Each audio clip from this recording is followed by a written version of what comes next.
आचार्य पर्यन्तां वन्दे गुरुपरम्परां यो नित्यमच्युतपदां जयमुरुक्मभ्यामोहतश्रीचराणिमेणे अस्मद्गुरोर्भगवतोऽसिदेकसिन्धो रामानुजस्य चरणौ शरणं प्रपद्ये मातापितायोदयस्तनया विभूतिः सर्वं यदेव नियमेन तन्मयानां आद्यस्य न कुलपतिरकुलाभ्यां श्रीमद्गङ्गेवरं ब्रह्माण्डोत्थां भूतं वचनाथ श्रीभक्तिसारकुलशेखर योगिवाहान् भक्त्यामरीरण परकालितीन्द्रमिश्रान् श्रीमत्परां प्रणतोऽस्मि नित्यम् வேண்டாம் மனங்கள் கட்டி நம்மைத கடலில் நிற்கள் விட்டு திருமாலை பாடி எம்பெருமான் எப்பொழுதும் பேசு.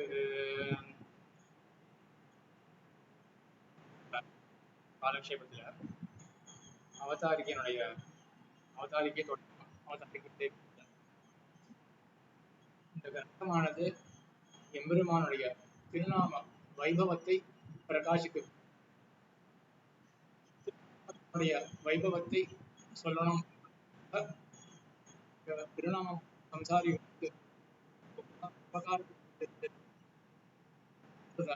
காண்பிக்கணும் என்பதற்காக ஆச்சாரியர் என்ன பண்றாரு அப்படின்னா, சம்சாரிகளுடைய நிலை என்ன, அவர்கள் எப்படி சிரமப்பட்டு இருக்கார்கள், அத எம்பெருமான் போக்குறதுக்கு முதலிலே வேதத்தை கொடுத்தான்.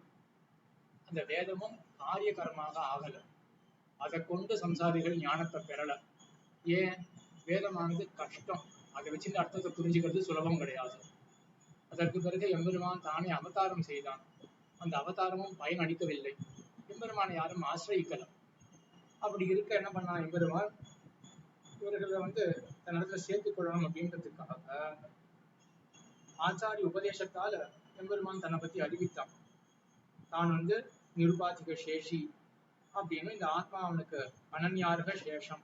நிருபாதிக சேஷி அப்படின்னா உபாதினா காரணம், நிருபாதிக காரணமற்ற, சேஷினா தலைவன். நிருபாதிக சேஷினா காரணமற்ற தலைவன். லோகத்துல எப்படி இருக்கு? சம்பந்தங்கள்ல ஔபாதிகமாக இருக்கு. இன்னார் தாயார் அப்படின்னா இந்த ஜென்மத்துல அனாதியா அதே தாயாரான இந்த ஜென்மத்துல ஒரு சம்பந்தத்தினால வரக்கூடியது எல்லாமே. ஆனா பகவத் விஷயத்துல அப்படி கிடையாது. எல்லாமே நிருபாதிகம், காரணமற்றதாக இருக்கும். இப்படி தன்னுடைய ஏற்றத்தை எல்லாம் காட்டி கொடுத்து தானே உபாயம். இதுதான் சரணாகதி. சரணாகதினா என்ன?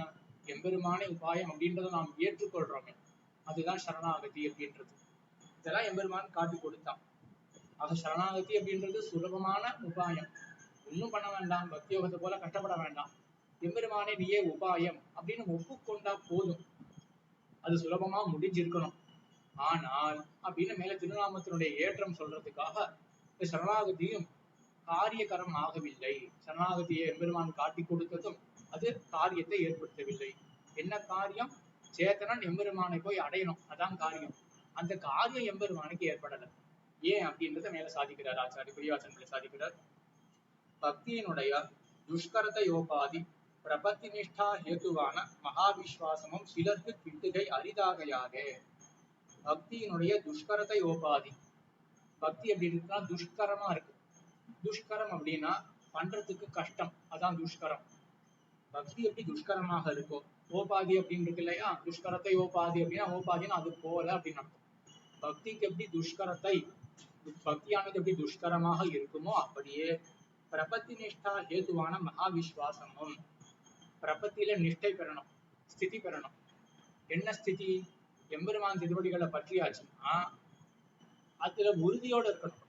அந்த நிஷ்டைக்கு என்ன ஹேதுவாக இருக்கு? மகா விஸ்வாசம். எம்பெருமான் திருவடிகளை பற்றியாச்சு, அதுல உறுதி பூண்டு இருக்கும். எம்பெருமான் திருவடிகளை பற்றி விட்டுட்டு இப்பேற்பட்ட மோட்சமானது வெறும் ஒரு சரணாகதி பண்ணினா இதனால மோட்சம் கிடைக்குமா அப்படின்னு சந்தேகப்பட்டு இருந்தோமே என்றால், இப்போ பிரபத்தியில நிஷ்டை உறுதியானது குலைகின்றது அப்படின்னு அர்த்தம். இப்போ பிரபத்தியில நிஷ்டை பெற்றிருக்கணும்னா என்ன வேணும்? மகா விஸ்வாசம் வேணும். எம்பெருமான் நிச்சயமாக ரட்சிப்பான் அப்படின்ற மகா விஸ்வாசம் வேணும். அந்த மகா விஸ்வாசமும் சிலருக்கு கிட்டுகை அரிதாகையாலே, அது அரிது. சிலருக்கு கிட்டுகை அப்படின்னு ஆச்சாரியர் சாதிக்கிறார். பலருக்கு அப்படின்னா தாத்பரியம். யாருக்கு வரப்போறது அந்த மகா விஸ்வாசம் அப்படின்றது? அது கிட்டுகை அரிதாகையாலே. ஆக என்ன ஆயிடுச்சு? பக்தி யோகம் கஷ்டம் அப்படின்றதுக்காக பெருமாள் தன்னுடைய திருவடிகளை உபாயமாக காட்டி கொடுத்தார். அந்த உபாயத்தை நாம் பற்ற வேண்டும். எம்பெருமானே நீயே தான் எனக்கு உபாயம். உபாயம்னா வழி, மோட்சத்துக்கு போறதுக்கு வழி என்ன அப்படின்னா எம்பெருமான் திருவடிகள் தான் அப்படின்றத பற்றி அதுல ஸ்திர புத்தியோட இருக்கணும்.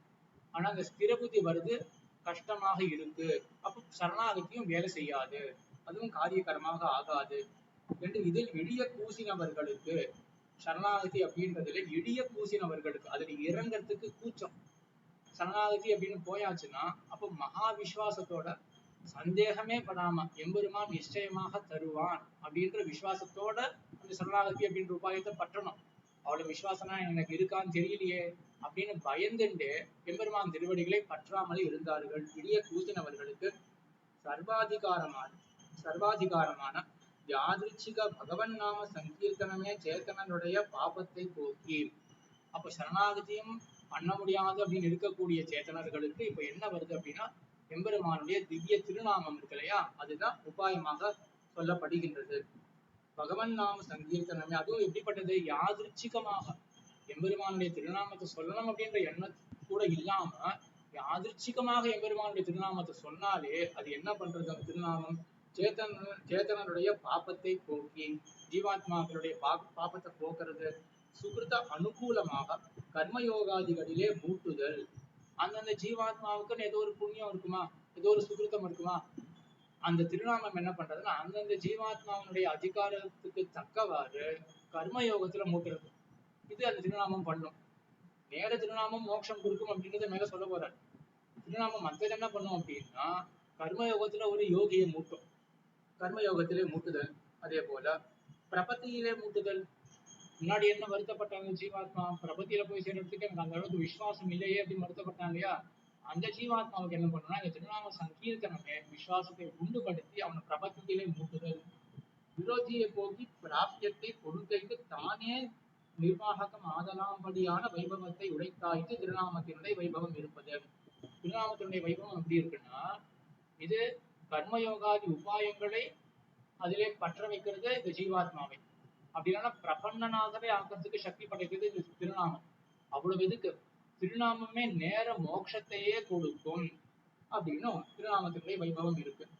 அதற்கு பிரமாணம் ஏதெனில், திருநாமம் நேர மோட்சத்தை கொடுக்குமான அது எப்படி தெரிஞ்சுக்கலாம், அதுக்கு என்ன பிரமாணம் என்னில் சஹஸ்ரநாம அத்தியாயத்தில் இருக்கிறதுதான்.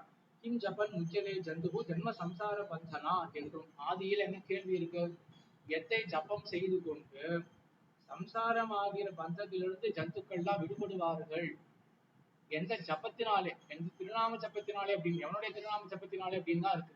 அதனால சம்சாரமாகிற கட்டை அவிழ்க்கிறதுக்கும் அவிழ்க்கிற சாமர்த்தியமானது திருநாமத்துக்கு உண்டு அப்படின்றது தெரியுது. அதே போல யாதி பிரம்ம சனாதனம் என்றும் உபோத்காத பலஸ்ருதிகளிலே சொல்லி, உபோத்காதம்னா ஆரம்பம், பலஸ்ருதி கடைசியில சொல்லப்படுறது பலஸ்ருதி. அந்த அத்தியாயத்தை சேவிச்சா என்ன பலம் அப்படின்றதுதான் பலஸ்ருதி. பலஸ்ருதியில என்ன இருக்கு, யாதி பிரம்ம சனாதனம் அப்படின்னு இருக்கு. சனாதனம் பிரம்ம யாதி, அடைகிறான், சனாதனமான அழிவில்லாத அந்த பிரம்மத்தை அடைகின்றான் அப்படின்னு திருநாமத்தாலே மோட்சம் உண்டு அப்படின்னு சொல்லியிருக்கு சாஸ்திரநாமத்துல. உபோத்காத பலஸ்ருதிகளிலே சொல்லி நடுவே திருநாமத்தை சொல்லுகையாலே என்ன ஆயிடுது, திருநாமமே நேர மோட்சத்தை கொடுக்கும். ஆக என்ன சாதிச்சார், இப்போ திருநாமமானது கர்மாதி உபாயத்துல மூட்டும், அது ஒண்ணு. திருநாமமே பிரபத்தியில மூட்டும், இரண்டாவது. மூன்றாவது அவ்வளவு எதுக்கு போகணும், திருநாமமே மோட்சத்தை கொடுக்கும் அப்படின்னு 3 சாதிச்சார். இதுக்கு மேல இவ் ஆழ்வார் ஏன் திருநாம வைபவத்தில் ஈடுபடுறார், இவ் ஆழ்வார் இப்படிப்பட்ட திருநாமத்திலே இழிந்தவர் ஆகையாலே அத்திருநாம வைபவத்தை பேசுகிறார் இப்பிரபஞ்சத்தாலே. இந்த ஆழ்வார் வந்து திருநாமத்திலே ஈடுபட்டவர், அதனால திருநாம வைபவத்தை தான் இது திருமாலை ஆகிற திவ்ய பிரபஞ்சத்தில் ஆழ்வார் அருளி செய்கிறார். சரி, ஆழ்வார் திருநாம வைபவத்தில் ஈடுபடுறதுக்கு என்ன காரணம், திருநாமத்தில் இவர் இழிகைக்கு அடி ஸ்ரீ விஷ்ணு தர்மம். ஸ்ரீ விஷ்ணு தர்மம் அப்படின்னு இது உபபிரமணம் ஒண்ணு இருக்கு. உபபிரமணம் அப்படின்னா இதிகாசங்கள் புராணங்கள் இவைகள்லாம் உபபிரமணங்கள். வேதத்தினுடைய அர்த்தத்தை நம்ம நேரே தெரிஞ்சுக்க முடியாது, அதை அறிந்த ரிஷிகளினுடைய வாக்கியத்தை கொண்டுதான் வேதத்தினுடைய அர்த்தத்தை நம்மால் அறிய போகும். ஆகையினால அந்த உபபிரமணங்களிலே ஒன்றான இந்த விஷ்ணு தர்மம் அப்படின்றத கண்டுதான் ஆழ்வாருக்கு திருநாமத்தினுடைய வைபவமானது திருவுள்ளத்திலே பட்டது. திருநாமத்தில் இவர் இழிகைக்கு அடி ஸ்ரீ விஷ்ணு தர்மம். விஷ்ணு தர்மம் அப்படின்றது ஒரு கிரந்தம். அது யார் சொன்னது, அது தனக்கு பக்தா ஆர் ஸ்ரோதா ஆர், யாரு சொன்னது, பக்தானா சொன்னவர், ஸ்ரோதானா கேட்டவர். யார் சொன்னது, யார் கேட்டது, அது விளைந்தபடி எங்கனே. கிரந்தத்தை அந்த பக்தா சொல்லணும்னா என்ன பிரகாரத்துல அது ஏற்பட்டது, என்ன சந்தர்ப்பத்துல அந்த கிரந்தமானது ஏற்பட்டது, எப்படி விளைந்தது என்றால், பாண்டவர்களுக்கு இவ்வருகே 4 தலைமுறை சென்ற வளவிலே சதானீகன் என்பான் ஒரு ராஜா உளனாய். பாண்டவர்களுடைய சந்தானத்துல 4 தலைமுறைக்கு பிறகு சதானீகன் அப்படின்னு ஒரு ராஜா உளனாய். அவன் பகவத் விஷயீகாரம் உள்ள சந்தானத்திலே பிறந்தான் ஒருவன் ஆகையாலே பரம சாத்விகனாய். பகவத் விஷயீகாரம் உள்ள சந்தானம், பாண்டவர்களுடைய சந்தானம் எப்படிப்பட்டது, எம்பெருமானுடைய விஷயீகாரத்துக்கு பாத்திரமானது. அதாவது விஷயீகாரம் அப்படின்னா விஷயம், இதெல்லாம் ஸ்ரீபாஷ்ய சாரத்துல பார்த்திருக்கோம். அதை படித்தவர்கள் ஞாபகப்படுத்திக் கொள்வது. விஷயம் விஷயி அப்படின்னு 2 பார்த்தோம். விஷயி அப்படின்றது ஞானம், இச்சை, இதெல்லாம் விஷயி. விஷயம் அப்படின்னா எதை பற்றின ஞானமோ, எதை பற்றின இச்சையோ அதுதான் விஷயம். இப்ப விஷயீகாரம் அப்படின்னா விஷயமாக எம்பெருமான் ஆக்கறான் சிலரை. இதுக்கு நேர ஆழ்வார் பாட்டு என்னன்னா, பொருள் அல்லாத வெண்ணை பொருள் ஆக்கி அப்படின்னாரு இல்லையா, அதுதான் விஷயம் அல்லாதவர்களை எம்பெருமான் விஷயமாக ஆக்குகிறான். இதுவரைக்கும் எம்பெருமானுடைய திருவுள்ள கருத்து அவர்கள் மேல் படவில்லை. எம்பெருமானுடைய சங்கல்பத்துக்கு இவர்கள்லாம் இப்போ விஷயம் ஆகிறார்கள். எம்பெருமானுடைய அபிமானத்துக்கு விஷயம் ஆகிறார்கள். அபிமானத்துக்கு பாத்திர பூதர்கள் அப்படின்னு சொல்லுவோம் இல்லையா, அதுவேதான் இது. அபிமானத்துக்கு பாத்திர பூதர்கள், அபிமானத்துக்கு விஷயம் ஆகிறார்கள். அப்ப விஷயீகாரமாக இவர்கள் விஷயீகரிக்கப்படுகிறார்கள் அப்படின்னு என்ன அர்த்தம், எம்பெருமானுடைய அபிமானத்துக்கு பாத்திரம் ஆகிறார்கள். பகவத் விஷயீகாரம் உள்ள சந்தானத்திலே, அப்படிப்பட்ட குடும்பத்திலே பிறந்தவன் அந்த சந்தானத்திலே பிறந்தவன் இந்த சதானீகன் அப்படின்ற ராஜா. அப்படி இருக்கிறதுனாலே என்ன தெரியுது, பிறந்தான் ஒருவன் ஆகையாலே இவனுக்கு சத்வகுணம் அதிகமாக இருக்கும். பரம சாத்விகன் ஆகையாலே பரம சாத்விகனாய் அபிஷிக்தன் ஆனவன்றே, அபிஷேகம் செய்யப்பட்டது. இவன் ராஜா அப்படின்னு முடிசூடியாச்சு. அபிஷிக்தன் ஆனவன்றே தொடங்கி அன்று தொடங்கியே முதல் நாளிலிருந்து பட்டமேற்ற அந்த முதல் நாளிலே அது தொடங்கியே சிறியத்தை பெரியது நலியாதபடி நாட்டை ரட்சித்து. இந்த காலத்துல ஆச்சாரியால என்ன சாதிப்பார், ஒரு நல்ல ராஜாவுக்கு என்ன அடையாளம், நல்ல அரசன் அவனுக்கு என்ன அடையாளம் அப்படின்னா, சிறியத்தை பெரியது நலியாதபடி நாட்டை ரட்சிக்கிறது. ஒருத்தன் சிறுவனா இருக்கான், தனத்தாலேயோ பலத்தாலேயோ சிறுவனா ஒருத்தன் இருக்கான். அவன் என்ன பண்ணக்கூடாது, தனத்தாலேயோ பலத்தாலேயோ மதிப்பு பெற்றவன் ஒருத்தன் அவனை நலியக்கூடாது, அவனை ஹிம்சிக்க கூடாது. அப்படி பார்த்தாதான் நல்ல அரசன் உடைய தொழிலாக அது இருக்கும். நல்ல ராஜ்யத்தை நடத்துறான் அப்படின்னா சிறியத்தை பெரியது நலியாதபடி அவன் காக்க வேண்டும். அப்படிதான் பண்ணிட்டு இருக்கான் அந்த சதானீகன் அப்படின்ற ராஜா. சிறியத்தை பெரியது நலியாதபடி நாட்டை ரட்சித்து அதிருஷ்ட சேஷமாக இவர்களுக்கு நம்மால் செய்யலாவது ஏன் என்று ஸ்ரீ சௌனக பகவான் பக்கலிலே சென்று, அதிருஷ்ட சேஷமாக இந்த ராஜா என்ன பண்றான், சதானீகன்றவன் லோகத்துல இருக்க வரையிலும் யாருக்குமே எந்த ஹிம்சையும் வராதபடிக்கு எல்லாருமே சுகமாக நல்ல சுபிக்ஷமாக வாழறதுக்கு எல்லாம் வேண்டியதெல்லாம் செஞ்சுட்டு இருக்கான். ஆனா அது போராது. ஆத்மாவனுடைய வாழ்க்கை அதுதானா, அது தேகத்தினுடைய யாத்திரை. அப்ப ஆத்ம யாத்திரைக்கு ஏதாவது செய்ய வேண்டுமே. அதுதான் சொல்றார், அதிருஷ்ட சேஷமாக அதற்காக, எதற்காக, அதிருஷ்டத்துக்காக. அதிருஷ்டம்னா கண்ணுக்கு தெரியாதது. லோகத்துல சுபிக்ஷமா வாழ்ந்துடலாம், அது கண்ணுக்கு தெரியக்கூடிய வாழ்க்கை. மரணமான பிறகு கண்ணுக்கு தெரியாத வாழ்க்கை இருக்கு இல்லையா, அது அதிருஷ்டம். அதிருஷ்ட சேஷமாக அதற்காக, அந்த வாழ்க்கை மறுமையில் நல்ல வாழ்வு அமையணுமே அப்படின்றதுக்காக அதிருஷ்ட சேஷமாக இவர்களுக்கு நம்மால் செய்யலாவதென், அதுக்கும் நம்ம தான் ஏதாவது வழியை வகுத்து வைக்கணும் அப்படின்ற எண்ணத்தோட என்று ஸ்ரீ சௌனக பகவான் பக்கலிலே சென்று, சௌனக முனிவர் பக்கலிலே சென்று தேக போஷண பரராய் மூளையடியே திரிகிற சம்சாரிகளுக்கு உஜ்ஜீவன உபாயமாய் இருப்பது ஒன்று அருளி செய்ய வேணும் என்று கேட்க. சம்சாரிகள் உஜ்ஜீவனம் அடையும்படியாக ஒரு உபாயத்தை அருளி செய்ய வேணும். சம்சாரிகள்லாம் எப்படி இருக்கா, தேக போஷண பரராய், தேகத்துக்கு புஷ்டி போஷணம் அது ஏற்பட்டா போதும், இது மட்டுமே கொள்கையாக வச்சுட்டு இருக்கார்கள் சம்சாரிகள்லாம். மூளை அடியே திரிகிற சம்சாரிகள். மூளை அடியே அப்படின்றது வியாக்கியானங்கள் அடிக்கடி வரும். மூளை அடியே அப்படின்னா, மூளைனா கோணம், கார்னர் இருக்கு இல்லையா, மூளைனா கோணம். மூளை அடி அப்படின்றது 2 கோணத்தை சேர்க்கக்கூடிய நேர் வழி இருக்கு இல்லையா, அதுதான் மூளை அடி அப்படின்னு பெயர். அதாவது இங்கிலீஷ்ல சொல்லணும்னா டயகனல் இருக்கு இல்லையா, அதுதான் மூளை அடி அப்படின்னு பெயர். ஒரு கோணத்துல இருந்து இன்னொரு கோணத்துக்கு போனோம்னா இருக்கிறதே குறுக்கு வழி என்னது, அந்த டயகனல் மூளை வழி அப்படின்றதுதான் மூளை அடி அப்படின்றதுதான் இருக்கிறதுலே. அப்போ இது எந்த பிரகரணத்துல ஆச்சாரியெல்லாம் தெரிவிப்பா அப்படின்னா, ஒரு நகரம் இருக்கு, அந்த நகரத்தினுடைய ஒரு கோணம் இருக்கு, ஒரு மூளை இருக்கு. அந்த மூலையில இருந்து இப்ப தென்மேற்குன்னு வச்சுக்கோங்க, தென்மேற்கு மூலையில இருந்து வடகிழக்கு மூலைக்கு போகணும். அந்த நகரத்தினுடைய வடகிழக்குன்னா இருக்கிறதுலே குறுகலான வழி நேரா அந்த மூலை அடிதான், இந்த டயகனல் வழிதான். ஆனா அப்படி போக முடியுமா? அப்படி ஆனா கட்டடம்லாம் இருக்குமே, நகரம்னா பெரிய பெரிய கட்டடங்கள்லாம் இருக்கும். அப்ப என்ன பண்ணணும்? சுத்திட்டு தான் போகணும். இப்படி இல்லாமல் ஒரு கோணத்துல இருந்து இன்னொரு கோணத்துக்கு போக முடியும்னு வச்சுக்கோமே, அப்ப என்னன்னா தடையே இல்லை அப்படின்னு அர்த்தம். அந்த நகரத்துல தடையே இல்லை. ஆகையினால எங்க சாதிப்பன ஆச்சாரியார்னா, பெருமாள் இலங்கையை மூலையடியே போகும்படியாக அழித்தார் அப்படின்னா வியாக்கியானங்கள்லாம் வரும். இலங்கையை மூலையடியே போகும்படியாக அப்படின்னா தாற்பயம்னா, லங்கையில பெரிய பெரிய கோபுரங்கள் மாளிகைகள்லாம் இருந்தது. ஆனா இப்ப பெருமாள் என்ன பண்ணார்னா தரமட்டமா ஆக்கிட்டார் லங்கையை. அதனால ஒரு கோணத்துல இருந்து ஒரு மூலையில இருந்து இன்னொரு மூலைக்கு போனோம்னா நேரே போயிடலாம், அந்த டயகனல் வழியாவே போயிடலாம். தரமட்டமா ஆயிருக்கு இலங்கை அப்படின்ற அர்த்தத்துல ஆச்சாரியெல்லாம் சாதிப்பாங்க. இங்க என்ன தாற்பயத்துல எங்க பெரியவாச்சான் சாதிக்கிறார் என்றால், மூலையடியே திரிகிறார் சம்சாரிகள் அப்படின்னா இவர்களுக்கு தடையே இல்லை.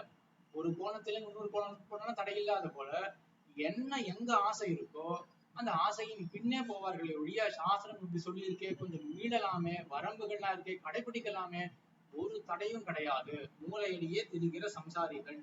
இப்படி இருக்கிறவர்களுக்கு இந்த லோகத்துல தடை இல்லாம போனா சுபிக்ஷமா இருக்கா போல இருக்கும். ஆனா இந்த ராஜா கேட்கறது என்ன? இதோட முடியாது, அதிர்ஷ்டத்துக்கு ஏதாவது வேணுமே, மறுமை அது ரசிக்கார், மறுமை நல்வாழ்வாக அமையாது. ஆக வரம்புகள்லாம் சிலது வேணுமே. இப்படி இருக்கிறவர்களுக்கு உஜ்ஜீவனத்துக்கு என்ன பண்றது அப்படின்னு நம்ம கேட்க காலம் கலிகாலமாய் இருந்தது.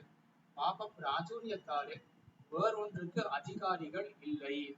காலமும் கலிகாலம், பாபம் பிரச்சுரமாக இருக்கு, மிகவும் அதிகமாக இருக்கு. இப்படி இருக்கும் பொழுது காலமும் கொடுமையாக இருக்கு. காலம் நல்லபடியாக இருந்தா என்ன ஆகும்னா, நிறைய பேர் நல்லவர்களாக இருந்தார்கள் என்றால் அப்ப என்ன ஆகும்? ஒரு ரொம்ப தீயவன் இருந்தா கூட அவனும் திருந்ததுக்கு வாய்ப்பு இருக்கு. இங்க இப்ப இருக்க போறதே ஏதோ ஒரு நல்லவன் தான், அவன் கெடுறதுக்கு தான் வாய்ப்பு இருக்கு ஒழிய காலம் அப்படி இருக்கு. இவர்களுக்கும் பாபமும் ரொம்ப அதிகம். இவர்களுக்கே நல்ல புத்தி வருது ஒரு பெரிய சிரமம் தான். பாப பிராச்சுரியத்தாலே வேறொன்றுக்கு அதிகாரிகள் இல்லை. பக்தியை பண்ண, கர்ம யோகத்தை பண்ண, ஞான யோகத்தை பண்ணினா இவர்களுக்கு அதெல்லாம் அதிகாரம் கிடையாது, பண்ண முடியாது இவர்களால. சர்வாதிகாரமான பகவன் நாம சங்கீர்த்தனமே ஆத்மாக்களுக்கு உஜ்ஜீவன உபாயமாய் இருப்பது என்று அருள் செய்தான்.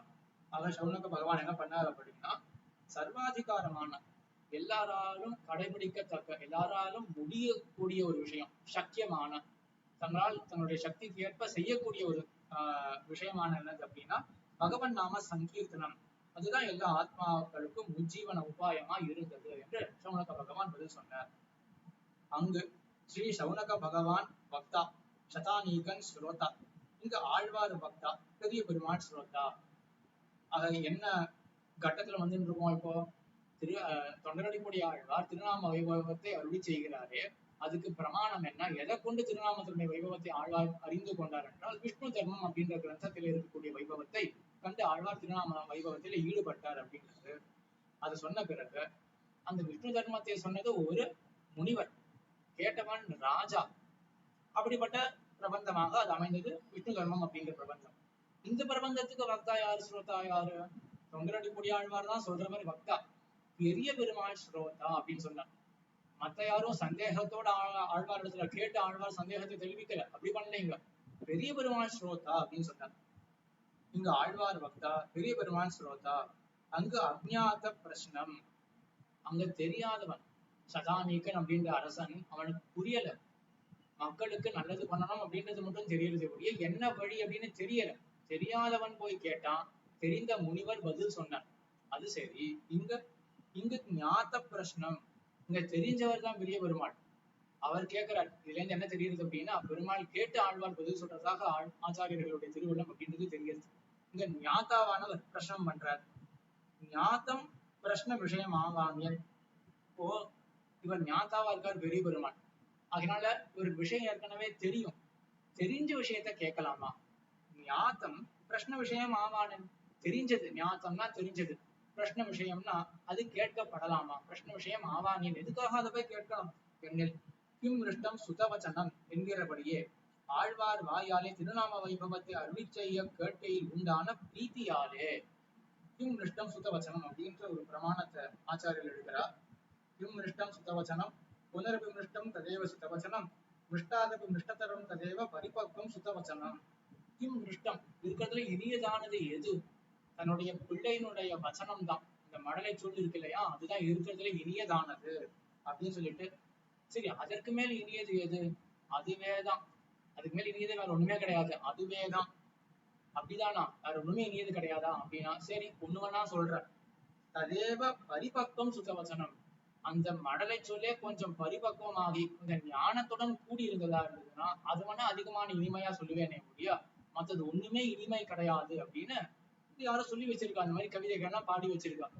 ஆகையினால இந்த நியாயத்திலே, இந்த ரீதியிலே தொண்டரடிப்பொடியாழ்வார் சிசு பிரஜை பெரிய பெருமான் என்ன பண்றாரு அப்படின்னா, என்னுடைய குழந்தையான தொண்டரடிப்பொடியாழ்வார் சொல்றதை நான் கேட்கணுமே அப்படின்ற எண்ணத்தோட பெருமான் இங்க கேட்கிறார்.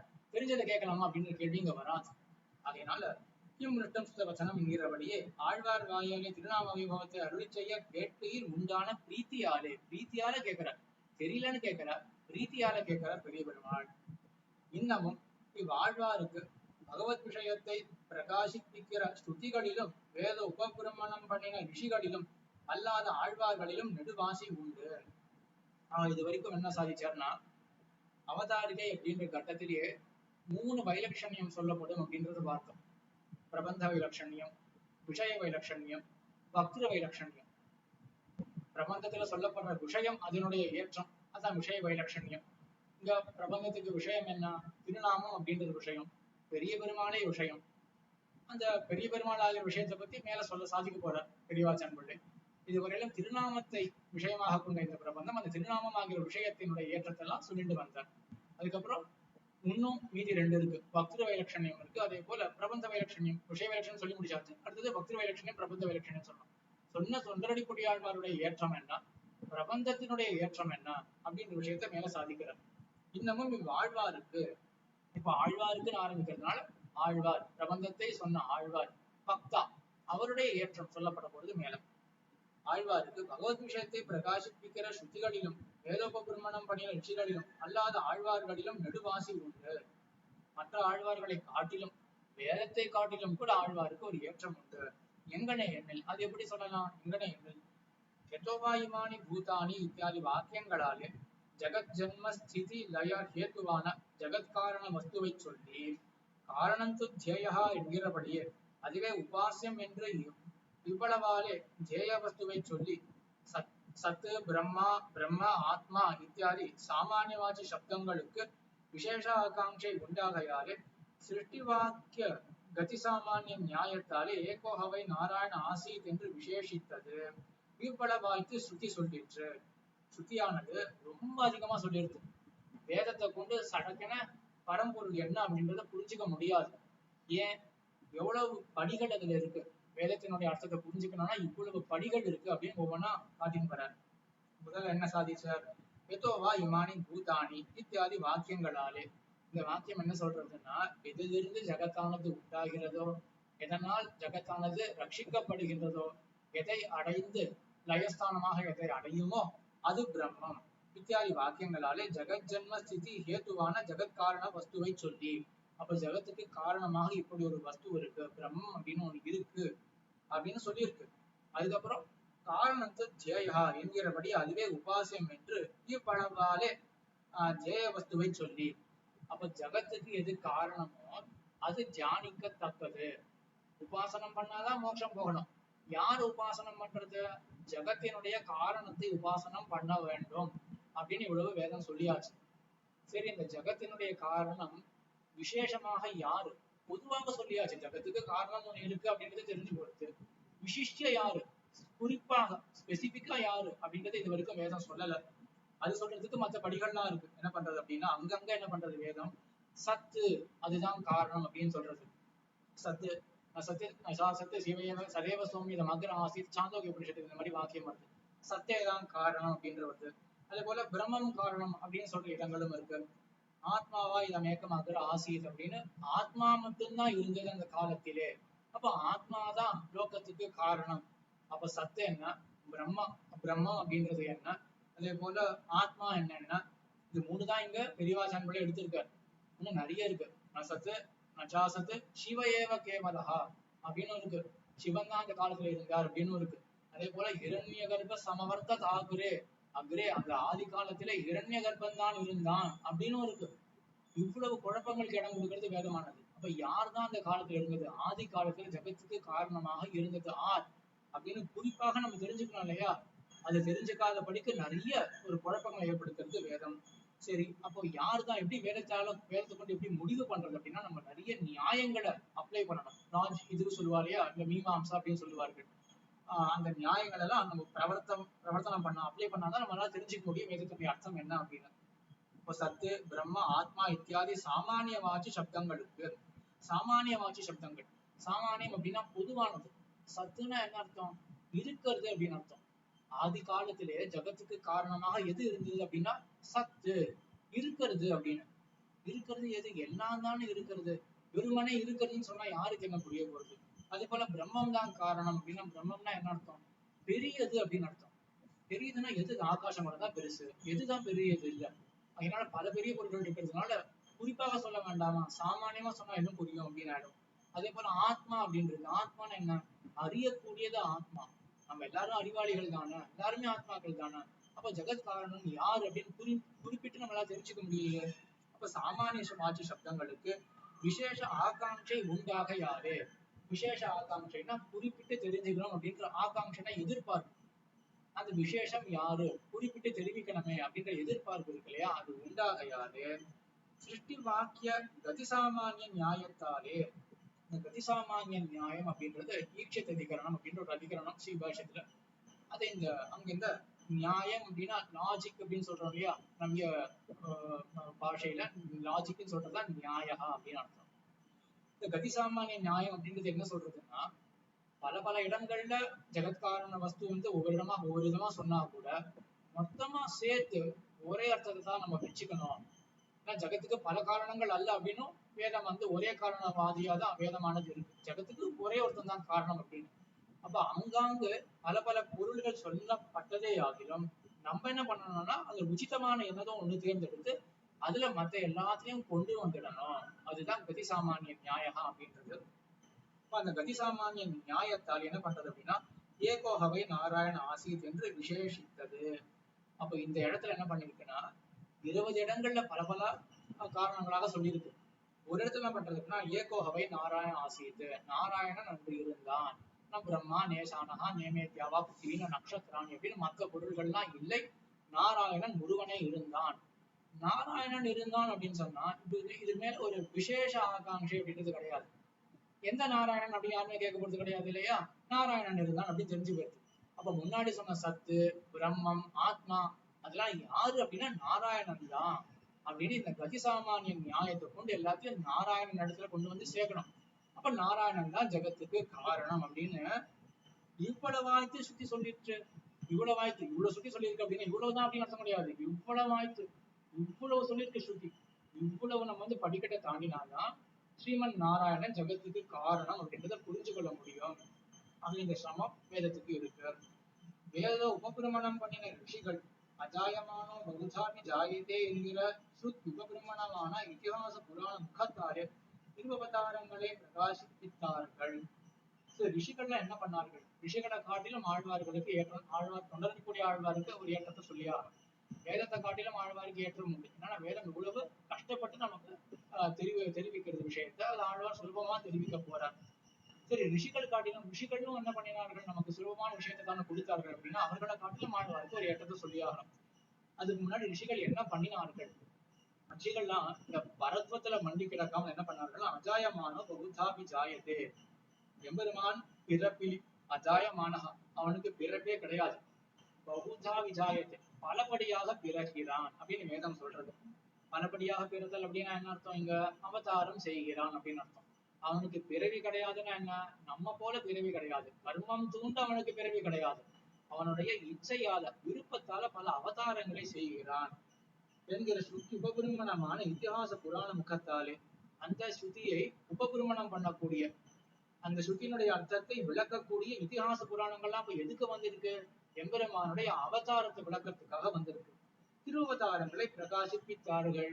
அந்த உபபிரமண கர்த்தாக்கள், உபபிரமணங்களை செய்த ரிஷிகளானவர்கள் திருவதாரத்தை பிரகாசிப்பித்தார்கள். திருவதாரத்தை பற்றி நன்கு விளக்கி அருளினார்கள். அதில் ஸ்ரீ வால்மீகி பகவான் ராமாவதாரத்திலே மண்டினார். வால்மீகி ரிஷிக்கு எந்த அவதாரத்துல நோக்கு? சந்தேகமே இல்ல, ராமாவதாரத்துல தான் நோக்கு. ஸ்ரீ பராசர பகவான் கிருஷ்ணாவதாரத்திலே மண்டினான். பராசர முனிவர் கிருஷ்ணாவதாரத்திலே ஸ்ரீ சௌனக பகவான் அர்ச்சாவதார வைபவத்தை தாம் அர்ச்சயேத், தாம் பிரணமேத், தாம் பஜேத், தாம் விசிந்தயேத் இத்தியாதிகளாலே பிரகாசிப்பித்தான். சௌனக பகவான் என்ன பண்ணார்? இந்த விஷ்ணு தர்மத்தை சொன்ன சௌனக பகவான் அவர் என்ன பண்ணாருன்னா அர்ச்சாவதாரத்திலே மண்டி கிடந்தார். அந்த அர்ச்சாவதாரம் தாம் அர்ச்சயேத், அந்த அர்ச்சாவதாரத்தை, அந்த மூர்த்தியை அர்ச்சிக்க வேண்டும், அந்த மூர்த்தியை வணங்க வேண்டும், பஜிக்க வேண்டும், அனவர்த்தம் சிந்தனை செய்ய வேண்டும் அப்படின்னு அர்ச்சாவதாரத்திலே மண்டினார். ஒரு சந்தேகம் வரலாம், அவதாரத்தை பத்தி சொல்லிட்டு வரும் பொழுது எதுக்காக இங்க சௌனக பகவான் அர்ச்சாவதாரத்துல மண்டினார் அப்படின்றது எதுக்காக சொல்லணும் என்றால், போன காலக்ஷேபத்திலேயே பார்த்தோம், அவதாரத்துக்கும் விபவாதாரத்துக்கும் அர்ச்சாவதாரத்துக்கும் நெருங்கின தொடர்பு இருக்கு. அர்ச்சாவதாரம் தான் விபவம், அதிலே தேங்கின மடுக்களிலே அர்ச்சாவதாரம் என்று பெருக்கார் போல விபவங்கள். விபவாவதாரத்தினுடைய குணங்கள் எல்லாம் அப்படியே அர்ச்சாவதாரத்துல தெரியும். இன்புள்ளாரும் எம்பெருமானை சேவித்து வாழ்ந்து போகுவதற்காக பெருமாள் என்ன பண்ணார் அப்படின்னா, தன்னுடைய அவதார குணங்கள் எல்லாத்தையும் அர்ச்சாவதாரத்தை பிரகாசிப்பித்து பெருமாள் எழுந்தருளி இருக்கின்றார். ஆழ்வார்களிலே சரி, இப்போ ரிஷிகளுடைய கணக்கை பார்த்தாச்சு. ரிஷிகள்னா எந்தெந்த அவதாரத்துல மண்டி இருப்பார்கள், அர்ச்சாவதாரம் உள்பட்ட அவதாரத்துல மண்டி இருப்பார்கள் அப்படின்றது பார்த்தாச்சு. ஆழ்வார்கள் வந்தோம்னா, ஆழ்வார்களிலே முதலாழ்வார்கள் மேன்மைக்கு எல்லையான பரத்வத்திலும் இது ஒரு விபாகம் இருக்கு. முதலாழ்வார்கள் நிறைய திருவேங்கடமுடியான பத்தி பாடியிருக்கார்கள், உலகளந்த பெருமானை பத்தி பாடியிருக்கார்கள். ஏன்னா திருவுலகளந்த திருவிக்கிரமத்துக்கான அவன் பரத்வத்துக்கு சூச்சகமான அவதாரம். மொத்த உலகத்திலையும் அளந்தபடியினால அந்த எம்பெருமான பாடியிருக்கிறபடினால திருவேங்கடம் பரத்வத்துக்கு சூச்சகம் அப்படின்னு ஆச்சாரியர்கள் சாதிப்பார்கள். ஆக அந்த ரெண்டு அவதாரம் அர்ச்சாவதாரம் அப்படி பாடின ஆழ்வார்களுக்கு, முதல் ஆழ்வார்களுக்கு எங்கே நோக்குனா எம்பெருமானுடைய பரத்வத்திலே நோக்கு. திருமேஷ ஆழ்வார் பத்தி இங்க சாதிக்கல, மற்ற இடத்துல சாதிப்பார்கள் ஆச்சாரியர்கள்னா. திருமேஷ ஆழ்வாருக்கு அந்தர்யாமித்துவத்திலே நோக்கு அப்படின்னு சாதிப்பார்கள். இங்க சாதிக்கிற ஆச்சாரியர் இதே ஆச்சாரியர் தான் திருநெடுஞ்சாணக வியாக்கியானத்தை சாதிக்கிறார். அவங்க திருமேஷ ஆழ்வாருக்கு அந்தர்யாமித்துவத்திலே நோக்கு அப்படின்னு. நம்மாழ்வாரும் பெரிய ஆழ்வாரும் கிருஷ்ணாவதாரத்திலே ஊன்றி இருப்பார்கள், இது தெரிஞ்சதுதான். நம்மாழ்வாரும் பெரிய ஆழ்வாரும். திருமங்கை ஆழ்வார் உகந்தருடைய நிலங்கள் எல்லாவற்றிலும் மண்டினார். அர்ச்சா சாமானியம் 84 திவ்ய தேசத்தை மங்களாசாசனம் பண்ணார். எல்லா அர்ச்சாவதாரத்திலும் திருமங்கை ஆழ்வார் மண்டி இருப்பார். அர்ச்சாவதார சாமானியமும் அன்றிக்கே பெரிய பெருமாளை அல்லது வேறு அறியாதிருப்பார் ஒருவராய்த்து இவர். சுந்தரடிப்பொடி ஆழ்வார் எப்படின்னா, அர்ச்சாவதாரம் உயர்ந்தது, அதுல சந்தேகமே கிடையாது.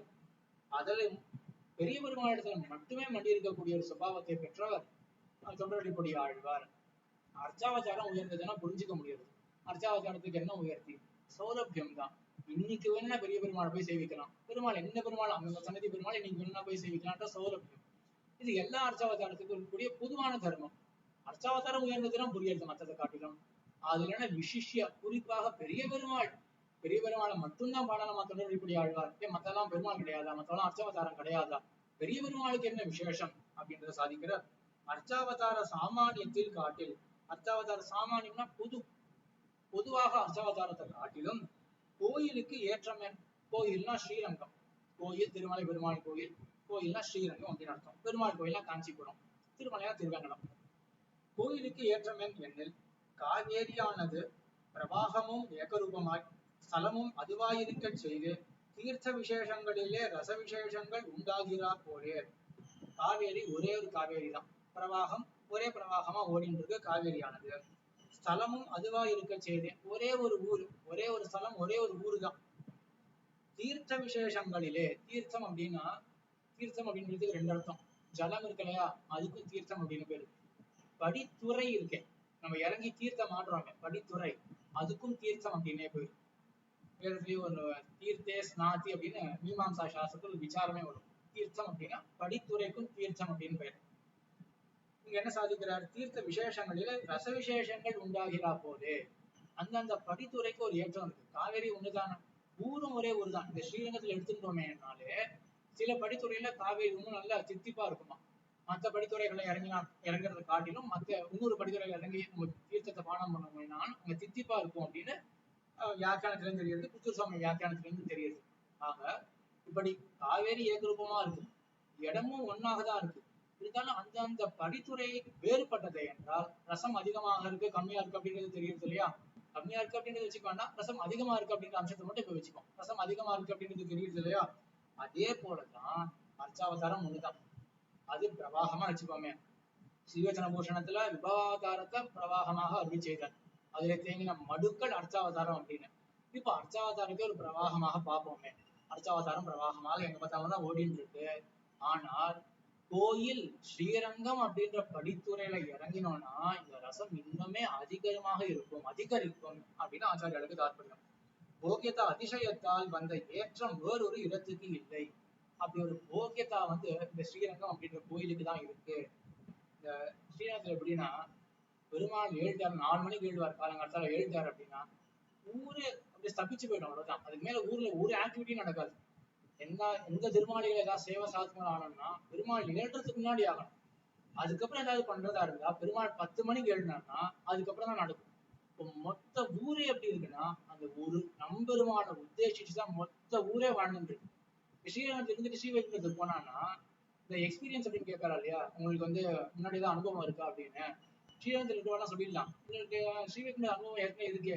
ஏன்னா ஸ்ரீவைகுண்டத்துல எப்படி இருக்கு, அது நீதி வானமா இருக்கு, நீதி அனுசரிக்கக்கூடிய வானமா இருக்கு. நீதி வானவன் அப்படின்னு அமலாதிபிரான் சாதிச்சார் இல்லையா, அங்க ஒரு நீதி. அவன் சேஷி, நாமெல்லாம் சேஷபூத்தர்கள். அவன் தலைவன் ஆண்டவன், நான் அடியவன் அப்படின்ற நீதியானது அங்க பரிபாலிக்கப்படுகின்றது. இந்த அனுபவம் எங்களுக்கு ஏற்கனவே இருக்கு அப்படின்னு ஸ்ரீரங்கத்துல சொல்லுவாங்க, சொல்லிடுவாங்க. நாங்க அப்படித்தானே பண்ணிட்டு இருக்கோம். எங்க மொத்த வாழ்க்கையே அந்த நம்பெருமானுக்காக தான் அமைச்சுட்டு இருக்கோம். அவர் புறப்பட்டாச்சும் எங்க வாழ்க்கை முடிச்சு போயிருக்கு. அவர் வந்த பிறகு அவங்க மொத்தம் கண்டினியூ பண்ணுவோம் அப்படின்னு மொத்தமும் இதுதான் ஒரு போகியத்தை அதிசயம். எல்லா விதத்திலும் ஸ்ரீரங்கத்தை தெரிஞ்சுக்கலாம். நம்பெருமாள் வெள்ளை எழுதுவார். கர்ப்ப கிரகத்துல இருந்து வெள்ளை எழுதினார்னா இந்த கீழப்படி அப்படின்ற இடத்துல 3 பேர் இருப்பா. ஸ்ரீமன் நாராயணஜியர், அதே போல பட்டர், அப்படியே முதலியாண்டான் அந்த வம்சத்தை சேர்ந்தவர்கள்லாம் இருப்பார்கள். நம்பெருமாள் வெள்ளையடியின் தோழிக்கினியானுடைய தண்டு இருக்கு இல்லையா, அது கொஞ்சம் வெள்ள ஏழ்றது தெரிஞ்ச உடனே தப்புன்னு 3 பேர் விழுந்துருவான். அப்படியே தண்டு தெரிஞ்ச உடனே தப்புன்னு விடணும். ஏன், ஆண்டா என்று ஆதரிக்கப்படுவாய்க்கு நான் அடிமை பூண்டேன், அவன் ஆண்டவன், தப்புன்னு விட வேண்டியதான் என்னுடைய காரியம் அப்படின்னு இப்படி சேஷத்துவத்துல அவ்வளவு பழக்கம் இருக்கும் ஸ்ரீரங்கத்துல உள்ளவர்களுக்குலாம். அப்படிப்பட்ட ஒரு போகியத்தை எம்பெருமான் ராஜாதிராஜ சர்வேஷாம் அப்படின்னு இந்த ராஜவத் அருகணியம் அப்படின்னு தொண்டரடிப்படி ஆழ்வார் அதான் திருப்பள்ளி எழுச்சி பாடினார். ராஜவத் அருகணியம் எதுக்காக திருப்பள்ளி எழுச்சி பாடின எம்பெருமானுக்கு, ராஜாவுக்கு என்னென்னலாம் உபகாரங்கள் ஒரு ஒரு உபசாரங்கள்லாம் பண்ணுவோமோ அதெல்லாம் பெரிய பெருமானுக்கும் பண்ண வேண்டும். அதனால திருப்பள்ளி எழுச்சியே பாடினார். தனியிலே வருது இல்லையா ராஜவத் அருகணியம் அப்படின்றது.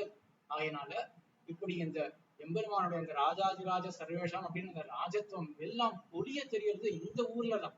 அதனால அப்படி ஒரு போகியத்த அதிசயமானது இந்த ஊர்ல நல்ல புரியும் அப்படின்றதுனால இதுக்கு நிகரானது மற்ற அர்ச்சாவதாரம் கிடையாது. அதனால பெரிய பெருமாள் இதுல மண்டி இருந்தார். பெரிய பெருமாள் இடத்துல மண்டி இருந்தார் ஆழ்வார். அல்லாதாரில் இவருக்கு உண்டான ஏற்றம் போல, அப்போ மற்றவர்களை காட்டிலும் தொண்டரடிப்படி ஆழ்வாருக்கு ஏற்றம் சொல்லியாச்சு. வேதத்தை காட்டிலும் ஏற்றம், ரிஷிகளை காட்டிலும் ஏற்றம், மற்ற ஆழ்வார்களை காட்டிலும் ஏற்றம் சொல்லியாச்சு. ஆழ்வாருக்கு தொண்டரடிப்படி ஆழ்வாருக்கு எப்படி இப்படி ஒரு ஏற்றம் இருக்கும், அதே போல ஆழ்வார் அருளி செய்த இந்த திருமாலை ஆகிற திவ்ய பிரபந்தத்துக்கும் ஏற்றம் உண்டு. இதுதான் பிரபந்த வைலட்சண்யம். அப்ப விஷய வைலட்சண்யம் பார்த்தோம், பக்திர வைலட்சண்யம் பார்த்தோம், இப்ப பிரபந்த வைலட்சண்யம். அல்லாதாரில் இவருக்கு உண்டான ஏற்றம் போல பிரபந்தாந்தரங்களில், பிரபந்தாந்தரம் அப்படின்னா மற்ற பிரபந்தங்கள், பிரபந்தாந்தரங்களில் காட்டில் இப்பிரபந்தத்துக்கு நெடுவாசி உண்டு, மிகவும் ஏற்றம் உண்டு இந்த பிரபந்தத்துக்கு. எங்கனே எப்படி பின்னில் நீராய் நிலனாய் என்று தொடங்கி சிவனாய் அயனானாய் என்று சேத்தனவாச்சி சப்தங்களாலே ஈஸ்வரனை சொல்லுகிற இந்த சாமானாதிகரண்யத்துக்கு என்ன பண்ணார் ஆழ்வார் திருவாய்மொழியில, நீராய் நிலனாய் அப்படின்னு சொன்னார். எம்பெருமானை பார்த்து நீர் அப்படின்னார், நிலன் அப்படின்னார். இவ்வளவுதானா பிரம்மம்? கடைசியில கையில இருக்கக்கூடிய ஜலந்தானா பிரம்மம், நம்ம கையால வாரி இருக்கக்கூடிய மண்ணுதானா பிரம்மம் அப்படின்னு தோண்டிட்டு போயிடும் இல்லையா. நீரா நிலனாய் அப்படின்னார். அதோட மட்டும் இல்லாம சிவனாய் அயனானாய் அப்படின்னார். அப்போ சிவன் அயன் பிரம்மா எல்லாமே ஒண்ணுதானா அப்படின்னு குழப்பம் வரும். திருவாய்மொழியை சேவிச்சோமே என்றால் என்று சொல்லுகிற. சரி, இந்த சாமானாதிகரண்யத்துக்கு, சாமானாதிகரண்யம் என்றால் ஒரே பொருளை தெரிவிக்கக்கூடிய பல பதங்கள். இப்ப பெருமாளை பத்தி சொல்லணும், பெருமாளை தெரிவிக்கிறதுக்கு என்ன பதங்கள்லாம் பயன்படுத்தலாம், கிருஷ்ணா, ராமா, வாசுதேவா, கோவிந்தா இப்படின்னு பதங்கள் பயன்படுத்தினா அதுவும் சாமானாதிகரண்யம் தான். ஆனா அந்த சாமானாதிகரண்யம் புரியக்கூடிய சாமானாதிகரண்யம். ஏன்னா எம்பெருமானுக்கு அவ்வளவு பெயர் இருக்கு இல்லையா. இப்போ வாசுதேவன் சொன்னா அந்த பதத்தால, அந்த பெயரால குறிக்கப்படுறது எம்பெருமான் தான். கிருஷ்ணன் அப்படின்னு சொன்னா அந்த பதத்தால குறிக்கப்படுறது எம்பெருமான் தான். இது புரியுறது. அதே போல பெருமாளுக்கு நீர், நீலன், பிரம்மா, சிவன் இப்படின்னு சொன்னா அப்ப நீர் அப்படின்ற சொல்லானது பெருமாளை குறிக்குமான? நீர்ன்றது கையில இருக்கக்கூடிய ஜடத்தை தானே குறிக்கும். நீளம்னா காண்கிற பூமியை தானே குறிக்கும். அது எப்படி பெருமாளை குறிக்கும் அப்படின்னு சந்தேகம் வரலாம் இல்லையா. சிவன்னா அந்த தேவதையான்னு குறிக்கும், இப்படி பரபிரமத்தை குறிக்கும் அப்படின்னு சந்தேகம் வரலாம் இல்லையா? இந்த சாமானாதிகரண்யத்துக்கு சரி ஏன் அப்படி ஆழ்வார் சொன்னார், நம்மாழ்வார் ஏன் அப்படி சாதிச்சார் அப்படின்னா, அனுப்பிரவேச கிருத்தம் சாமானாதிகரண்யம். அனுப்பிரவேசம் எல்லா பொருளுக்குள்ளேயும் உள்ளுரையாக எம்பெருமான் இருக்கான். ஆகையினால சிவன் அப்படின்னு சொன்னா கூட சிவனுக்கு அந்தர்யாமியாக உரைகின்ற நாராயணனை தான் போய் குறிக்கும். நீர் அப்படின்னு சொன்னா கூட நீருக்கு அந்தர்யாமியாக இருக்கக்கூடிய நாராயணனை தான் அந்த சொல்லானது குறிக்கும். ஆக எப்படி வாசுதேவன், கிருஷ்ணன் அப்படின்ற சப்தங்கள்லாம் எம்பெருமான குறிக்குமோ, அதே போல சிவன், பிரம்மா, நீர், நிலம் அப்படின்ற சொற்களும் உள்ளுரையான அனுப்பிரவேசித்திருக்கிற எம்பெருமான போய் குறிக்கும் அப்படின்னு இவ்வளவு எக்ஸ்பிளைன் பண்ணணும், இவ்வளவு விவேச்சனம் பண்ணணும். இந்த அருமையானது திருவாய்மொழிக்கு உண்டு. சாமானாதிகரணம் என்று நிர்வகிக்க வேண்டும் அருமை. அந்த அருமைனா கஷ்டப்படுத்துறது. அந்த அருமையானது திருவாய்மொழிக்கு உண்டு, அது இங்க கிடையாது. அதே போல முனிய நான்முகனே முக்கண்ணப்பா என்று தோற்றுகிற திரிமூர்த்தி சாமியத்தை முனியே நான்முகனே முக்கண்ணப்பா அப்படின்னு சேர்த்து சொன்னார் ஆழ்வார். அப்ப என்ன தெரியுது, இப்ப 3 தேவதைகளும் ஒன்றுதானா? முனியேன்னு எம்பெருமான சொன்னார், நான்முகனேன்னு பிரம்மாவை சொன்னார், முக்கண்ணப்பான்னு சிவனை சொன்னார்.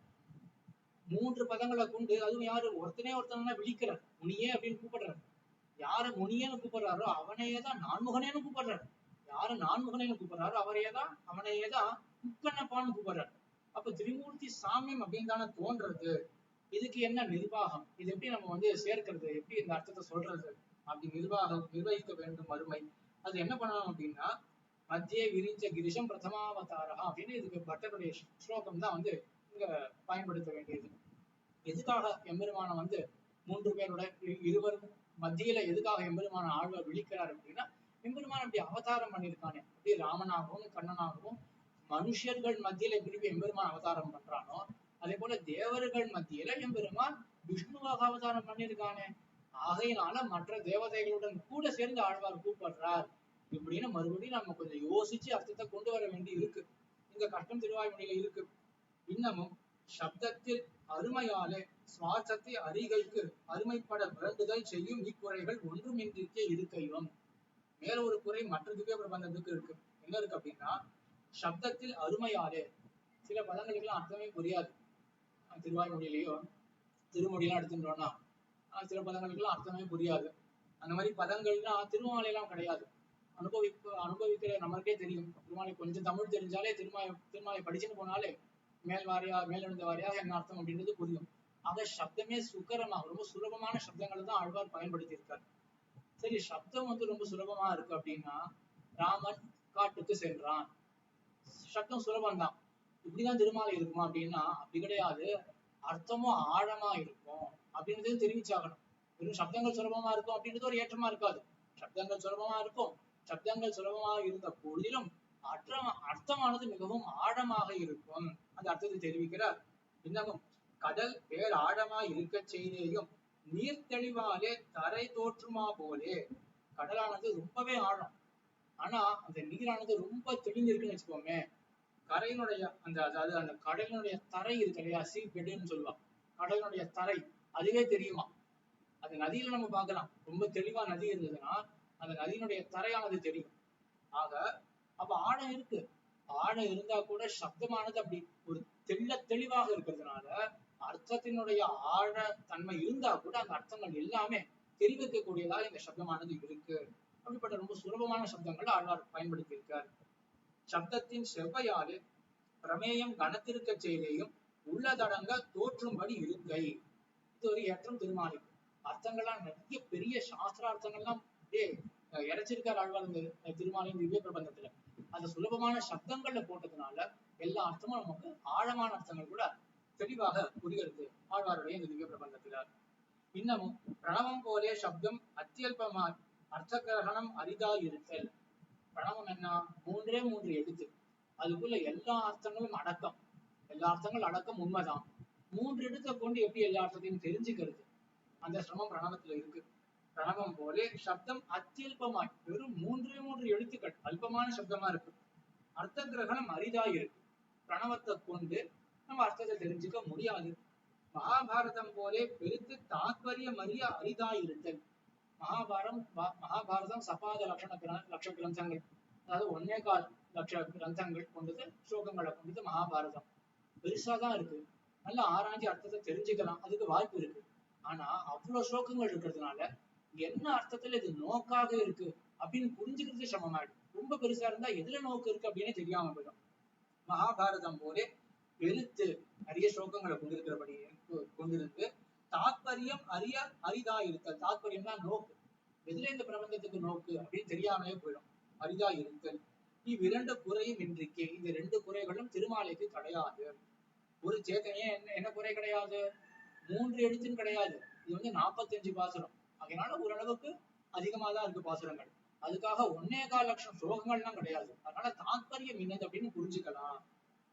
ஒரு சேத்தனுக்கு ஞாத்தவியங்களை, ஒரு சேதனன் ஒரு ஜீவாத்மா என்ன அறியணுமோ அந்த ஞாத்தவியம் அறிய வேண்டிய விஷயங்கள் இருக்கு இல்லையா, அந்த ஞாத்தவியங்களை பரந்த சடங்குகளை சுருங்க பிரயோக விருத்தி செய்து கொடுத்தார் போலே. பரந்த சடங்குகள் இருக்கு. பிரம்மோற்சவம் அப்படின்னு வச்சுக்கோ, 10 நாள் பிரம்மோற்சவம். அதை பண்றதுக்கு எவ்வளவு படிச்சிருக்கணும். அந்த சுவாமி வந்து அர்ச்சகர் சுவாமி வந்து அவருக்கு ஏதோ ஒரு காரியாந்திரம் வந்துடுத்து பிரம்மோற்சவம் பண்றதுக்கு அவருக்கு சக்தி இல்லை அப்படின்னு வச்சுக்கோமே. திடீர்னு மற்றொருத்தரை பார்த்து பிரம்மோற்சவத்தை நீ பண்ணிடு அப்படின்னு சொன்னா 10 நாள் எவ்வளவோ சடங்குகள் இருக்கு, பரந்த சடங்குகள் இருக்கு. நான் எங்க படிச்சு எப்படி புரிஞ்சுப்பேன் அப்படின்னு அவர் திகைத்து இருக்க, அவருக்கு அழகா ஒரு 4-5 பக்கத்துல எல்லாத்தையும் சுருக்கி இது பண்ணா போதும் அப்படின்னு எழுதி கொடுத்தா எவ்வளவு சுகரமா இருக்கும். அது மட்டும் படிச்சு பண்ணிடுவார் இல்லையா. அது போலதான் பரந்த சடங்குகளை சுருங்க பிரயோக விருத்தி செய்து கொடுத்தார் போலே. சுருக்கமாக பிரயோக விருத்தி, பிரயோகம்னா நம்ம செய்யக்கூடிய அனுஷ்டானம், அது விருத்தினா அது விளக்கி காட்டுறது. இவ்வளவு பண்ணா போதும் அப்படின்னு சுருங்க சொன்னா எவ்வளவு சுலபமா இருக்கும். அது போல இந்த ஜீவாத்மாவுக்கு என்னென்னலாம் அர்த்தங்கள் தெரியணுமோ எல்லாவற்றையும் சுருங்க ஒரு அழகாக இந்த திருமாலின் 45 திவ்ய பிரபந்த பாசுரங்களால ஆழ்வார் சுருக்கி கொடுத்தார் போலே. சகல அர்த்தங்களும் இப்பிரபந்தத்திற்குள்ளே உண்டாக யாரும். எல்லா அர்த்தங்களும் இருக்கு இதுல, சுலபமா புரியும் அந்த எல்லா அர்த்தங்களும் என்று பிரபந்தாந்தரங்களில் காட்டி இப்பிரபந்தத்துக்கு நெடுவாசி உண்டு. ஆக மற்ற பிரபந்தத்தை காட்டிலும் இந்த பிரபந்தத்துக்கு வாசி உண்டு அப்படின்னு இப்போ பிரபஞ்ச வைலட்சணத்தை சொல்லி முடித்தார். ஆக இந்த பிரபந்தத்தினுடைய விஷயம், பெரிய பெருமாள் என்ன, அதே போல திருநாமம் என்ன, அதனுடைய ஏற்றம் எல்லாம் சொல்லி அதற்கு பிறகு ஆழ்வாராகிற பக்தா எப்படிப்பட்டவர், மற்றவர்களை போல எல்லா அர்ச்சாவதாரத்திலும் ஈடுபட்டு இருக்க மாட்டார், விசேஷமாக பெரிய பெருமாள் மட்டுமே ஈடுபாடு கொண்டவர் ஆழ்வார் அப்படின்னு சொல்லி ஆழ்வார் அருளி செய்த இந்த திருமாலைக்கு என்ன ஏற்றம் அப்படின்னா ரொம்ப சுலபமான சப்தங்களை கொண்டு ஆழ்ந்த வேதாந்த கருத்துக்கள் எல்லாம் தெளிவாக புரிய வைக்கக்கூடியது இந்த திருமாலை ஆகிற திவ்ய பிரபந்தம் அப்படின்ற இந்த பிரபந்தத்தினுடைய வைலட்சணத்தையும் சொல்லி அவதாரிக்கை முடித்த பெரியவாச்சான் பிள்ளை. இனிமேல் நாளைக்கு முதல் பாசனம் அது தொடங்கி மேற்கொண்டு பாசனுடைய அர்த்தத்தை செய்வோம். ஆழ்வார் திருவடி